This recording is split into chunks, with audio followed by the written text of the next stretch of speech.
Marieta Voltareta presenta Contes amb ànima.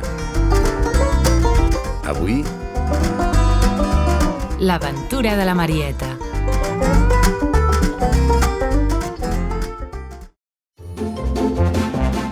Com cada any, quan arriba la primavera, puja la temperatura. L'aire és més humit, als arbres els hi surten fulles noves i s'obren les flors. És en aquesta època quan totes les marietes que estaven adormides a l'escorça de l'arbre comencen a despertar-se i ràpidament emprenen el viatge cap al camp florit.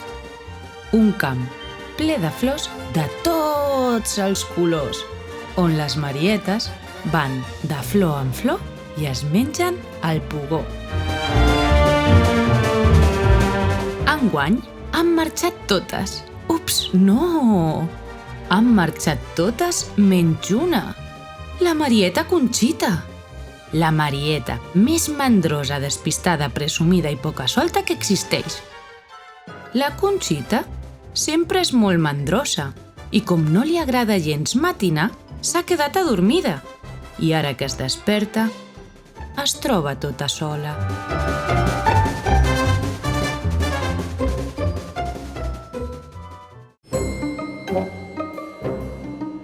Hola? Hola, bon dia! Començà a cridar la Conxita. Bon dia? Voldràs dir bona nit? Diu l'aranya peluda mentre s'acosta gronxant-se per la seva taranyina. Has vist a les marietes? Preguntà la Conxita. Sí, s'han llevat ben d'hora, quan jo encara estava teixint la meva taranyina i han marxat volant, li explicà l'aranya. Volant? Vols dir? Nosaltres no volem, replicà la Conxita. I tant que sí, ho he vist amb els meus 8 ulls, afirmà l'aranya. Doncs jo no sé volar. I ara, com ho faré per arribar al camp florit? Mai he anat perquè encara era petita, però enguany ja em tocava anar. Si no fossis tan mandrosa, podries llevar-te d'hora i preguntar a les formigues. Potser elles, que són tan treballadores i es mouen d'aquí cap allà, les han vist i et poden ajudar. I ara, vine i ajuda'm a teixir la taranyina. Però hauràs d'estar molt atenta per fer-ho bé. La Marieta va fer un esforç i va tenir prou voluntat per llevar-se ben d'hora. I a la primera formiga que va veure, li va preguntar: Hola, has vist a les marietes? Van al camp florit, saps on és? No, jo no he vist cap marieta. Tinc tanta feina que n'hi he alçat el cap. Però, si et quedes amb nosaltres i treballes tot el dia, potser trobes alguna formiga que et pugui ajudar. Treballar, jo? La Conxita mai havia treballat, però es va unir a l'equip de les formigues i va aprendre a comunicar-se amb les antenes, fins que va trobar a un grup de formigues que li van dir que havien vist a les marietes passar per allà volant. La Conxita, un altre cop, es va sorprendre. Volant? Esteu segures que eren marietes? Sí, i tant!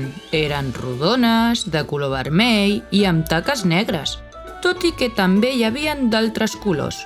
Nosaltres som expertes en fer camins, però pel terra. No crec que puguem ajudar-te molt més. La Conxita va seguir caminant pel camí on les formigues havien vist a les marietes, però sentia una mica trista, ja que ella mai havia provat de volar i li feia por. El camí se li fa molt llarg i començà a impacientar-se i caminar tot murmurant. Quan deu faltar? Faltarà molt per arribar? Quan arribaré? I de sobte es creuà amb un centpeus. Hola, que em podries dir quan queda per arribar al camp florit? Ui, al camp florit? Caminant tardaries moltíssim. però si vols et puc acompanyar una estona, ja que està en la mateixa direcció que allà on vaig jo. Sí, però falta molt? Si vols venir amb mi, hauràs de ser tan pacient com jo. Mira, podries començar per ajudar-me a lligar els 100 cordills de les meves sabates. La Marieta va ajudar els Centpeus a lligar-se els 100 cordills de les sabates i van començar a caminar. I quan ja portaven una bona estona caminant, la Marieta es va començar a sentir molt cansada. Esclar, com la Marieta només té 8 potes i els Centpeus en té moltes més, doncs la Marieta no podia seguir el ritme dels Centpeus. Així que va decidir parar per descansar. Va pujar una margarida, la seva planta preferida, i va quedar-se adormida. Va despertar-se perquè la margarida es movia d'un costat a l'altre i pel soroll que feien les llagostes mentre les saltaven al voltant. Llavors, aprofità per demanar ajuda. Hola, vaig al Camp Florit. Podríeu acompanyar-me una estona? Estic molt cansada i el Centpeus diu que caminant tardaria moltíssim. «Ves volant, com ho fan tots!», exclama la llagosta. Això m'han dit, però tinc por, mai he volat i, de fet, necessitaria unes ales i no sé d'on les he de treure. La llagosta, que sempre està disposada a ajudar els altres, li ofereix portar-la a la seva esquena i marxen fent saltirons en direcció al pantà de les Granotes, ja que al Camp Florit el trobaran un cop el travessin. La Conxita començà a sentir-se marejada de tants saltirons i en un dels saltirons cau. Ai, ui, ui! La Marieta anava rodolant i rodolant fins que arribà a terra humida, al pantà de les Granotes. Intentà amagar-se, no vol ser l'esmorzar de cap granota, però va molt lenta i la llarga llengua de qualsevol d'aquestes granotes se la podria cruspir en un sospir. Corre tot lo ràpid que pot, però amb les seves potes no avança gaire.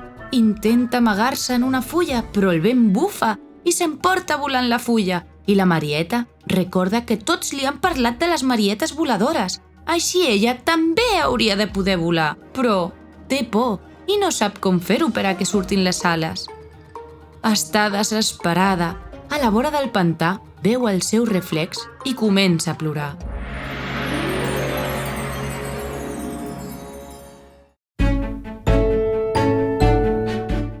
He seguit tots els consells, m'he tret la mandra per llevar-me d'hora i he après a comunicar-me amb les antenes com ho fan les formigues.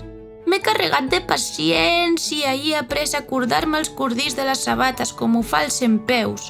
He ajudat a l'aranya a fer la seva teranyina, però el que necessito és volar. Plorà desconsolada i en veure les seves llàgrimes caure a l'aigua, de sobte, es va adonar que li havien sortit 2 enormes ales. Sí! Quina sorpresa! Ho he aconseguit! Estava tan motivada i contenta que de sobte començà a elevar-se i s'adonà que en realitat les ales que havia vist reflectides a l'aigua eren les de l'espia dimonis, que tot cridant l'animava a seguir volant i la va acompanyar a creuar fins a arribar al Camp Florit.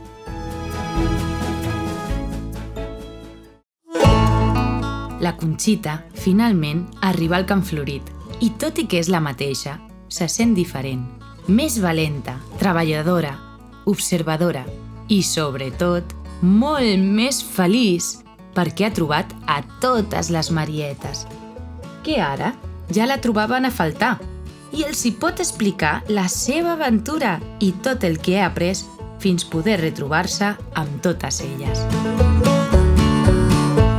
I així va ser com la Marieta va deixar de ser una Marieta mandrosa i es va transformar en una Marieta exitosa.